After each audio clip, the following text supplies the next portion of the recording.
Robert, this is an opportunity for you to just talk. Zuzu's parents are right here. They just want to know if you have anything to do with it. Well, Jay, I spoke with friends of hers, and they tell me she's expected to make a full recovery and is lucky to be alive. They say a total of 4 shots were fired at her, and only 1 hit her in her lower back. Although these guys say they were just clowning around, Captain Lascano says they could have easily been shot at or attacked by scared residents, because at night it's hard to tell that these weapons are just plastic. But I want to go ahead and show everybody the pump where that Bluetooth skimming device was found in. It was in pump number 7 here at Exxon, and detectives tell me that somehow this crook was able to open up the pump here and install that device. Jay, somewhere underneath all of this brush out here is where those remains were found.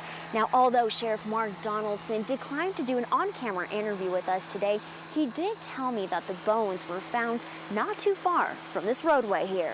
The message is simple. They're wanting Robert to either clear his name or take the blame. Today, they stood on this corner to let Robert know they will not accept his silence. I know it's a tough question, but do you guys have any involvement? No, ma'am. No involvement whatsoever. It's hard to believe that something like this could have even happened. If it weren't for the towing company who responded to the crash, there's no telling when or if the toddler would have been found. That's right, Jay. By 2 o'clock this afternoon, the grand jury had finished questioning Robert, Chris, and a third witness. In fact, Robert was inside this courtroom right here no longer than 5 to 10 minutes before he and his attorney left, leaving Zuzu's parents and the rest of us with so many unanswered questions. Do you know where Zuzu is? Robert, we just want to give an opportunity for you to share your side of the story. Do you have anything to say? You have no comment. With his head held up high and his eyes focused on the back door, Robert Fabian chose to remain silent when we asked for his side of the story. Robert, this is an opportunity for you to just talk. Zuzu's parents are right here. They just want to know if you have anything to do with it. To say tensions were high in the hallway outside of where the grand jury was meeting would be an understatement. Zuzu's parents saw Robert in person for the first time since their daughter went missing. He didn't seem comfortable and upbeat and relaxed. He seemed the opposite of all those things. And he would never even look in our direction. Not once. Not once. No matter how much I tried to get him just to make eye contact. That's all. I just wanted eye contact with him. And he was avoiding it. Robert and his attorney may have chosen not to speak with us. I have no comment. But his friend Chris Estrada was more than willing to clear his name. They believe I helped, I guess, a cover-up. And did you? No. Just hung out and had some drinks. To me, it was a normal day, and I guess now it never will be. Chris was the first person Robert reached out to the morning Zuzu went missing. He claims that both he and Robert are innocent and have nothing to do with her disappearance. Do you think they're trying to get you indicted? I do think so. And how do you feel about that? I think it's, them doing their job, and I'll stand my ground and we'll face it together. With Zuzu nowhere to be found, her parents remain hopeful that one day soon they'll be able to wrap their arms around their youngest child again. It's not over. No. Just keep up the support, keep up the prayers, compel the Fabian family to help in any way they can. All the jurors were paid out today, meaning there will not be another session tomorrow. Now, as far as the grand jury reconvening sometime in the future, that remains unknown. And we also tried speaking with the police chief for the Alpine Police Department, but he said he cannot comment at this time. In Alpine, Deann, Lopez, CBS 7 News. Jay and Tatum, those 3 victims are sisters and brother who were just hanging outside of a neighbor's house with an adult present when suddenly they saw their lives flash before their eyes. I was like right here, standing right here next to the truck, and then they came up, and then I moved a little bit, and then I was standing right there, and then they came up to me, and then they put the gun and took my phone. 15-year-old Rebecca Montoya, her younger brother Eric, and older sister Angelica recall last night as a terrible nightmare they hope to never relive. Out of nowhere, this car was acting crazy and just it parked right there, in front of that white truck right here. And those 2 guys came out, and then out of the car and told us to take our pockets, and They had 2 guns with them. According to the Montoya kids, 2 guys, including 17-year-old Leon Flores, came out of what police say was a stolen Ford Fusion and demanded money. They say if it wasn't for their neighbor's help, there's no telling if they would be here today sharing this story. He came out and they started he shot at the ground so they could get scared. And he's the one that saved us from last night. The Montoya family is especially thankful to the Odessa police officers who were able to track the stolen Ford Fusion within an hour of getting called to the scene. Flores, a 15-year-old boy, and 12-year-old girl were arrested after leading police on a wild chase. However, one male Hispanic teen is still on the run. Police say Flores is a suspect in a number of other similar crimes. Now, if you have any information regarding this case, you're urged to contact Odessa Police or Crime Stoppers at 333-TIPS. Reporting live in the newsroom, Deann, Lopez, CBS 7 News. Jay and Tatum, as you can see right behind me, a memorial for the shooter has already begun. Now, this friend I spoke with and others say that bullying is at the root of this tragic shooting. They say that the shooter never intended to use those rounds on anyone else but herself. She was shy because she had just moved here. She didn't really know many people, and she was very nice. 6 months ago, the small town of Alpine became home to a 14-year-old girl who's now become the central focus of this town's biggest tragedy. How a straight-A student, according to the Brewster County Sheriff, could shoot another student and then turn the gun on herself is a question that has yet to be answered. A freshman herself, this teen, who wants to remain anonymous, saw the shooter just minutes before she opened fire in the bathroom near the Alpine High School's band hall. She just freaked out because she thought she could get caught or something. The teen says the shooter was a victim of bullying and was pushed too far. Obviously, she had a gun in her backpack, so she probably went toward this band hall where no one was going since that class was over, to a place where she couldn't be seen, just to do that and be done with it.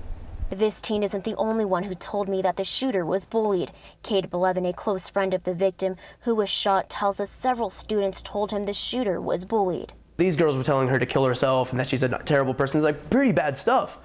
And this is the first I've heard of anything to that level. You know, nothing gets that bad in this town. And maybe we need to look a little deeper, because if that's going on there without my knowledge or anyone else really knowing, you know, it could be happening in so many other places. The shooter's friend hopes this issue will be taken seriously and addressed by the school. I've heard from some of my other friends that other freshmen of the same group of friends have told them to go to kill themselves too. While friends are speculating, investigators say a motive is still unknown. We don't know what caused it, and that's part of the investigation. We'll try to see what triggered this. Earlier today, I did have a chance to speak with the superintendent of Alpine ISD, who says that the topic of bullying hasn't been brought to their attention, and she says the investigation is still in its early stages, and she cannot comment any further. Reporting live in Alpine, Deann, Lopez, CBS 7 News. Videos like these have been circling social media sites targeting the people of Reeves County since Monday. This clown scare epidemic all began after national reports broke about of people dressing up as scary clowns attempting to kidnap children. Police say these 3 men thought it would be funny to bring that scare to Reeves County. We've received numerous complaints of people in panic mode, kids, parents advising their kids didn't even want to go to school because they're scared of what was going on. Although these guys say they were just clowning around, Captain Lascano says they could have easily been shot at or attacked by scared residents, because at night it's hard to tell that these weapons are just plastic. Last night, that could have easily happened if deputies didn't respond as quickly as they did after receiving calls that 3 clowns were at Maxey Park. That formed a posse of vigilante amongst other kids, and those kids were already at the park. The clowns were passing by, saw numerous kids out there being outnumbered. They continued.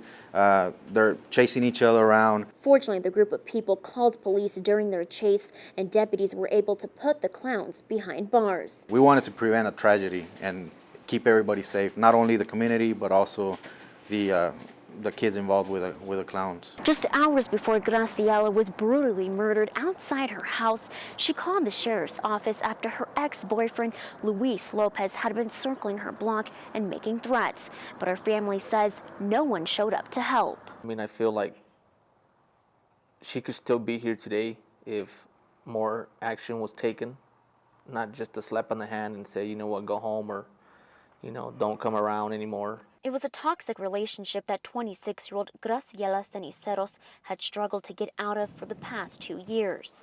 She was scared of him because he was constantly threatening her. Graciela's close friends and family knew it was only a matter of time before Luis's anger would get the best of him, which is why they and Graciela turned to the sheriff of Culberson for help. They were off and on, but this last time she had told him, you know, that she didn't want anything to do with him anymore, and she was going to move on. You know, she had 2 girls to take care of, and I guess he wasn't satisfied with her decision, and he took his matters into his own hands.